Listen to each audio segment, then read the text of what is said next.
Hi there Booktube, it's Eleanor here and it's time for my What I've Read This Week video. And this week, firstly, before I start talking about the books, I want to do my Booktuber shout out. This week I'm shouting out a booktuber called Jacob Tanner.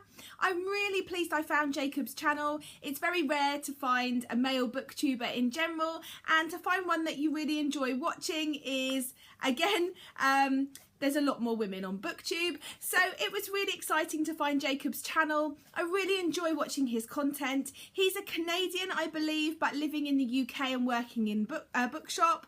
He reads a lot of different books, YA, science fiction, and even he jokes romance. So sorry Jacob, I've told everyone now. But I really enjoy watching his videos. He's very quirky and fun and interesting to watch, and he's just a great booktuber and definitely deserves some love. So go check out his channel. I've left the link down below, and if you like what you see, subscribe. So unfortunately this week I'm going to start with two books that I was disappointed in. The first was a book, if you've been watching my videos, you know that I've been reading 50 pages a day with Ange from Beyond the Pages and Alicia from Ex Libris, and that's Vanity Fair by William Makepeace Thackeray. Unfortunately, I got to page 500 in this, which is just over halfway, and I just was feeling slumpy and couldn't read it anymore. It was just so slow and dull in the majority of parts. Bits of it would pick up the action, but it just wasn't for me, and even at 50 pages a day I was finding it a slog and it just wasn't worth it. So I ended up having to DNF it at 500 pages, which, believe me, I found difficult. I find it much easier to DNF a book at 100 pages when you haven't invested so much time, but it was just making me not want to read, and I had to put it down, and the girls were very nice about it, and I know that they're carrying on to finish it off.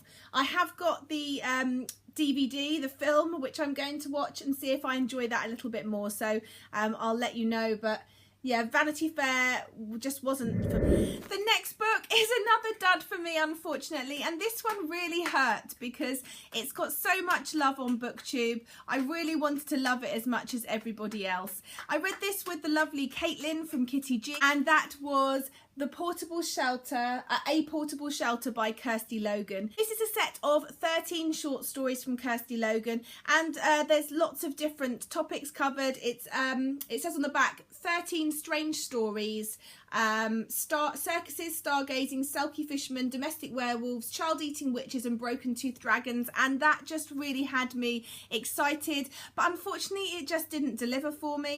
I felt the stories were a bit bland and didn't really go anywhere interesting. I felt often they stopped really short and didn't really finish cohesively for me. I think the only one that I liked and didn't love but liked was called Stars Witch Bear.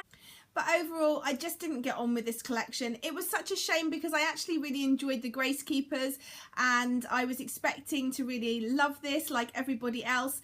Thankfully, Caitlin was on the same page as me, so I didn't feel like I was too different from everyone. I think sometimes it's hard to be that one person that doesn't like something, so it felt good to have someone else there along with me who was feeling the same things. So unfortunately this was a bit of a dud for me, and I could only give it 2 stars. Next up was a book I was really excited about, and that was 12 Kings by Bradley Beaulieu, or Bewley. I'm not sure how you say his name.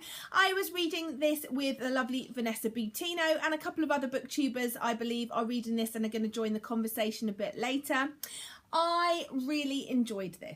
It's set in the city of Sharakai in the middle of a desert, and it's set in a city where 12 kings rule over everybody. Each of the kings is ruthless, and they all have their own sort of special ability.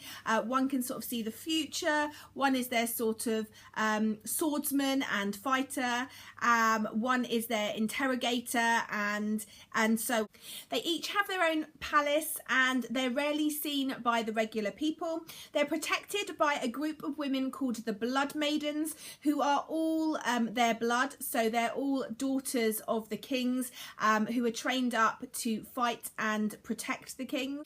In this book we follow mainly 4 main characters: Cheda, and her best friend Emry, Ramed, and one of the kings, Ishan. Our main point of view though is Cheda, who is a pit fighter, which at the very beginning we're thrown into her fight in the pit. It's just like Gladiators. I was very excited by that. Cheda's trying to uncover the mystery of her past and her family, and that is our main sort of point of view of the story. And as we follow along her discovering more of the mysteries, we also discover more about the city, more about the kings, and more about everything that's going on in this fantasy world. There's gods and magic, and it's a really strong story, and the really strong female protagonist really made this a exciting read for me, and I cannot wait to read the next one when it comes out. I really enjoyed this and I gave it 4 stars. The next book that I picked up was my red book for the Rainbow-a-thon, and that was Maresi, The Red Abbey Chronicles by Maria Turchaninov. This was a review copy sent to me, so full disclosure, but all thoughts on this are my own. I was excited to get to this. I hadn't heard an awful lot and I wasn't really sure what to expect. It's a dark story and it's very fairy tale-esque and has magical elements. It's the story of Maresi. She's come to this Red Abbey 4 years previously in what was called the Hunger Winter. Her family couldn't cope, everyone was hungry, and there's various reasons why girls are taken to the Abbey, but one is they couldn't afford to feed her, they couldn't keep her, so they take her to the Abbey, and at the Abbey they learn and train and live with food, and they're given everything they need and they're taught a skill or a trade. It is quite a mystical place and generally people don't hear of it in the villages. It's sort of whispered about and people often think it's a folk tale or a myth. Obviously they don't want the Abbey inundated and it's on an island, so people see it as a little bit of a strange and magical place. It's inhabited solely by women, and as I say, they all learn a trade. One day a new girl called Jai arrives in a ship and Maresi takes her under her wing.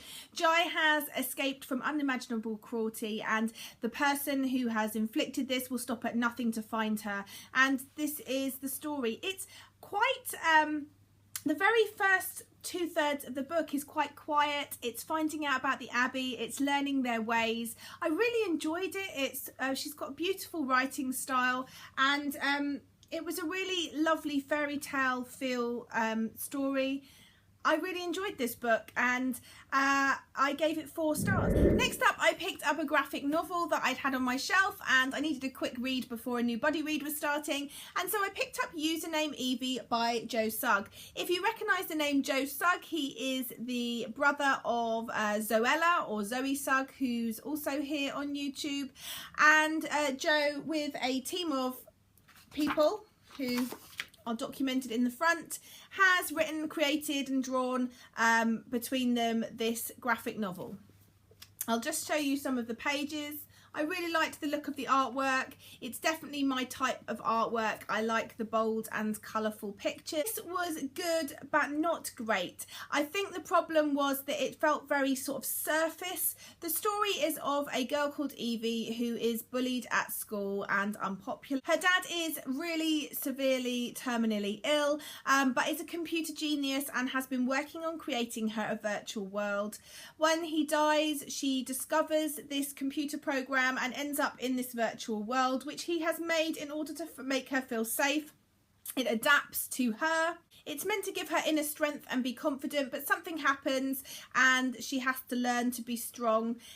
It was good, but it was very predictable and it didn't offer me anything that made me go wow or I hadn't seen before. So it was a good read, it was enjoyable enough. I read it in about half an hour and I gave it 3 stars. And then the final book that I completed this week, this is an ARC copy that I picked up in a second-hand charity shop, but it was Did You Ever Have a Family by Bill Clegg, and I've been reading this with the lovely Stephanie at Time to Read. This book was on my radar because it had been nominated for the Man Booker, and after watching the Man Booker vloggers talk about it, I thought it sounded interesting, and when I saw it in a charity shop I picked it up.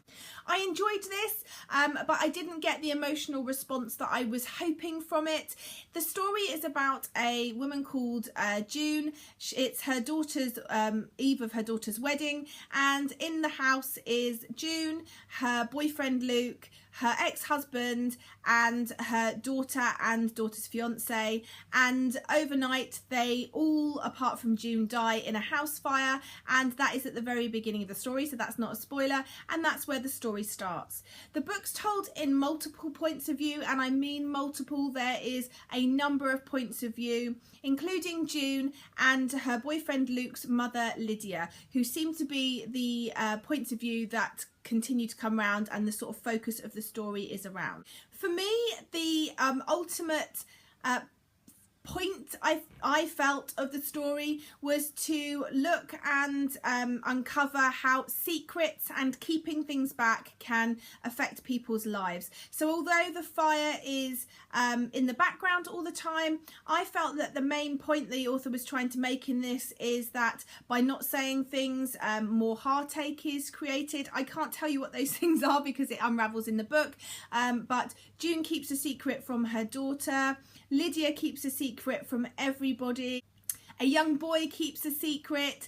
There is just secrets that as they unravel and as people unburden their guilt, it becomes apparent that had those things been said to the right people at the right time, that life would have been different and people wouldn't have had the same guilt.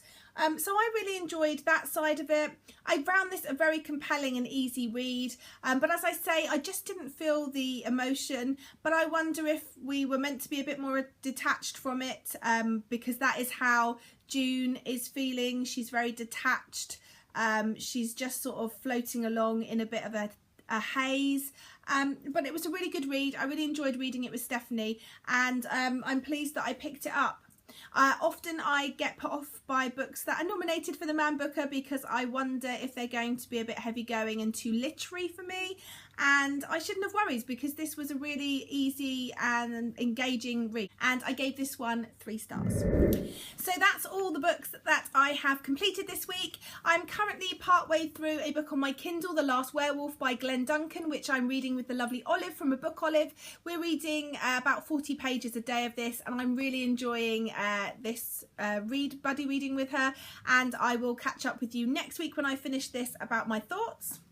I'm also reading The Cloud Atlas by David Mitchell with a number of other booktubers, but I'm only a very small way in. I think I'm about 15 pages in so far, but I'm hoping to get quite a lot of this read over the weekend. And as for books that I'm trying to pick up next week, I've got quite a few. I am buddy reading In a Dark, Dark Wood by Ruth Ware, so I will definitely be picking this book up.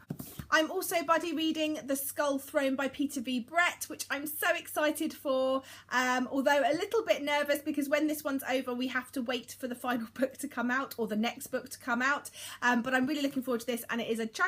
And then 2 other books that I really want to try and get to as soon as possible. I want to get to Golden Sun by Pierce Brown and Morning Star by Pierce Brown, so I'm hoping to get these 2 books read as well. So it's going to be a busy week, but I'm really excited about all of these books, and I look forward to chatting to you more about them once I've read them.